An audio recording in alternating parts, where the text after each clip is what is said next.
환각제를 이용해 깨달음을 얻고자 하는 물질주의적인 시도의 역사는 오래되었습니다. 환각제를 통한 일시적이고 강력한 환각적 체험을 사이키델릭이라고 부릅니다. 이런 사이키델릭 물질이 과연 깨달음에 이르게 해줄까요? 안녕하세요. 영적 성장을 함께하는 스피리추얼 어웨이크닝 다소셜입니다. 1938년 스위스의 산도스 제약회사에서 일하던 화학자 알베르트 호프만이 LSD를 합성하면서 사이키델릭의 역사가 시작됩니다. 그리고 1950년대 멕시코의 마자텍 인디언들이 광대버섯의 일종인 실로시브 버섯을 먹고 도취한 상태에서 샤먼 의식을 치르는 것을 알게 되었습니다. 1958년 호프만은 유효 성분을 분리하는 데 성공해 사일로사이빈이라고 이름 지었습니다. 사일로사이빈의 구조는 LSD와 유사하다고 합니다. 또한 남미의 원주민 문화에서 민간 치료사들이 영적 의식이나 점을 치기 위해 사용된 아야후아스카라는 음료가 있습니다. 아야후아스카는 여러 종의 식물을 달여서 만들어집니다. 이 물질의 양리작용은 DMT라는 물질에서 비롯된다고 합니다. DMT는 강력한 환각제 화합물로 알려져 있습니다. 1960년대 미국의 베트남전 개입으로 반전, 반문화를 기치로 한 히피 문화가 생겨납니다.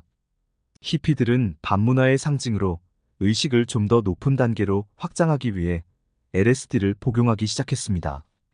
히피는 개인의 일탈을 넘어 문화운동으로 번졌습니다. 이때 캘리포니아의 히피 문화에서 파생되어 영원한 사랑의 형제단이라는 단체가 생기게 됩니다. 이들은 LSD에 치유와 깨달음의 효능이 있다고 믿었습니다. 이들은 영원한 사랑의 형제단을 교회로 등록했습니다만 이 형제단 멤버의 3분의 2는 과거에 범죄로 체포된 경험이 있는 사람들이었습니다. 하지만 이들은 히피의 몰락과 함께 무너집니다. 히피 몰락에 큰 영향을 준 사건은 폴란스키가 살인사건입니다. 맨슨 패밀리라는 히피 집단이 LSD에 취한 상태로 저지른 폴란스키가 살인사건을 계기로 히피 문화는 대중들에게 외면받습니다. 이 이야기는 원스 어폰 어 타임 인 할리우드라는 영화의 줄거리이기도 합니다. 영화와는 달리 미국의 유명 여배우를 비롯한 5명이 잔인하게 살해됩니다. 이 사건으로 미국에서 히피와 LSD에 대한 부정적 여론이 거세졌으며 새롭게 집권한 닉슨 대통령의 마약과의 전쟁으로 히피 문화는 쇠락하게 됩니다. 하지만 아직까지 히피들의 반문화 정신은 그 맥을 이어오고 있습니다. 왜 사람들은 LSD로 깨달음에 이를 수 있다고 믿었을까요? 2001년 미국의 마커스 레이클 교수는 뇌의 디폴트 모드 네트워크란 것이 존재한다는 것을 발견했습니다.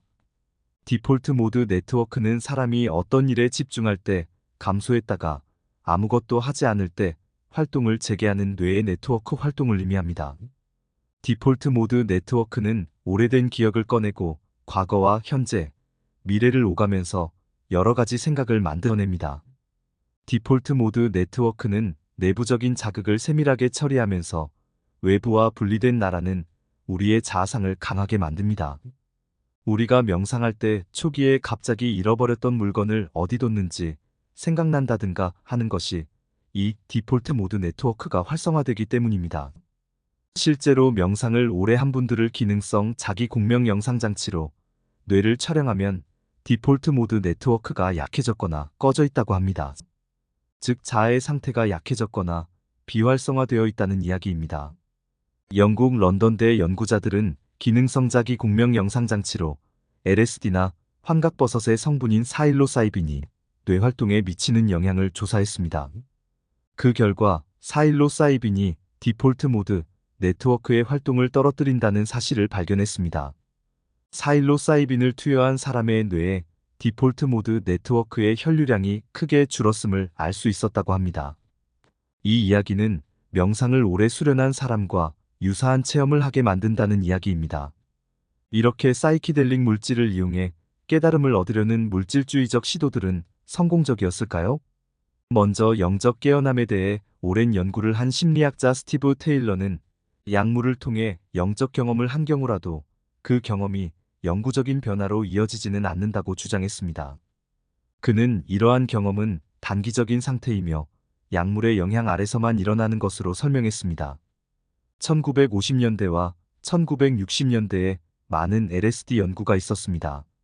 이때 하버드 대학의 사일로사이빈 프로젝트, 수감자들을 대상으로 한 실험, 종교의식과 관련한 실험 등이 시행되었습니다. 모든 연구에서 영적 경험과 유사한 경험을 하는 사람들이 있었지만 단기적이었으며 영구적인 변화로 이어지지 않는다고 보고했습니다.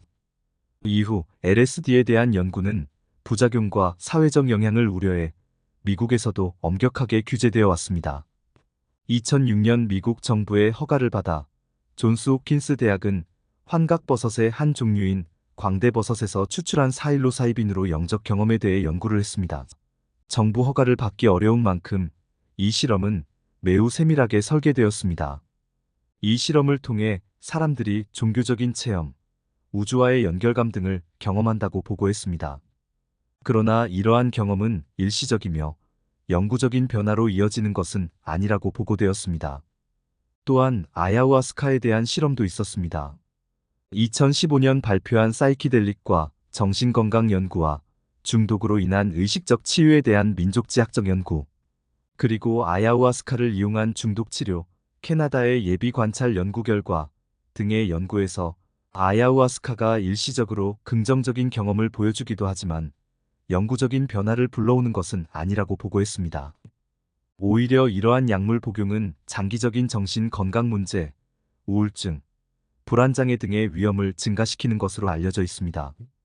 특히 사일로사이빈은 공포, 불안, 망상 등의 부작용이 보고되어 있습니다. 또한 이러한 약물의 사용은 가족이나 친구, 동료 등과의 관계를 손상하고 사회적 고립을 초래하기도 합니다. 마약이나 환각제를 통해 깨달음을 얻을 수 있다는 것은 오래된 오해 중의 하나입니다. 환각제는 현실 생활을 방해하고 정신을 파괴합니다. 약물로 영적인 경험을 한 사람들은 그때뿐입니다. 약물 중독에 빠지거나 정신 이상 증세를 겪는 사람들도 많습니다. 그리고 죽음에 이르는 경우도 있습니다. 여러 연구에서 환각제는 일시적인 환각과 혼란만을 제공할 뿐 영구적인 변화를 불러일으키지는 않는다고 보고했습니다. 환각제로 일시적으로 영적인 경험을 할 수 있지만 그 경험은 삶과 통합되지 않습니다. 그래서 다시 그런 경험을 하기 위해 환각제를 찾습니다. 그런 행동은 결국 중독으로 이어집니다. LSD를 처음 발견한 알베르트 호프만도 평생 LSD를 복용했다고 합니다. 약물 복용으로 단번에 깨달음이나 정신적 각성을 얻었다면 그도 평생을 복용하지는 않았을 겁니다. 이와 달리 영적 깨어남을 경험한 사람들은 초기 변화나 영적 위기를 극복한 후 삶의 질이 전체적으로 바뀌었다고 합니다. 영적 깨어남은 우리의 삶과 통합됩니다. 많은 젊은이들이 축제에서 사이키델릭 약물에 취해 사이키델릭 음악에 맞추어 춤을 춥니다.